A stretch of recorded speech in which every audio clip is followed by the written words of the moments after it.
Pwede bang kasuhan ang lalaking palaging nakatitig o parang pinagnanasaan ka? May lalaking palaging nakatitig sa iyo. Pakiramdam mo ay may mali siya ang kanyang tingin at parang pinagnanasaan ka.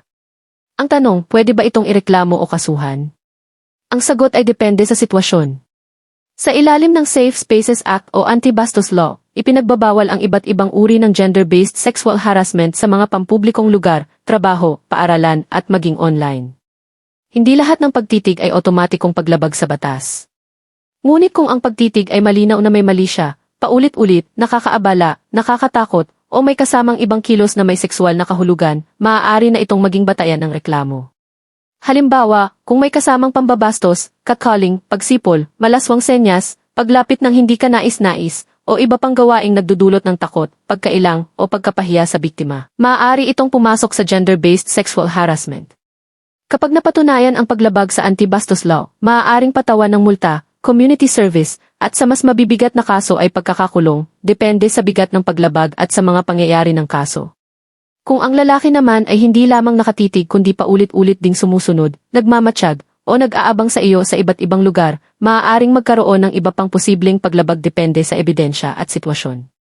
Mahalagang tandaan na sa anumang kaso, mahalaga ang ebidensya. Mas magiging matibay ang reklamo kung may mga testigo, CCTV footage, video recording, larawan, o iba pang patunay na nagpapakita ng aktual na nangyari. Hindi sapat na sabihin lamang na may tumingin sa iyo.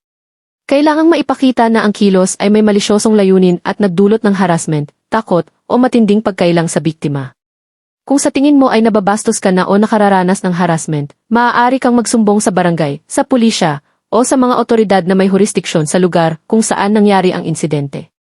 Tandaan, may karapatan ang bawat tao na makagalaw sa publiko nang hindi nakararanas ng pambabastos, pananakot, o sexual harassment. Ano ang masasabi mo tungkol dito?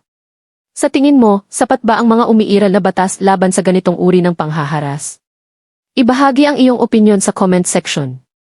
Huwag kalimutang i-like, i-share, at i-follow ang page para sa mas marami pang paliwanag tungkol sa batas at mga karapatan ng bawat mamamayan.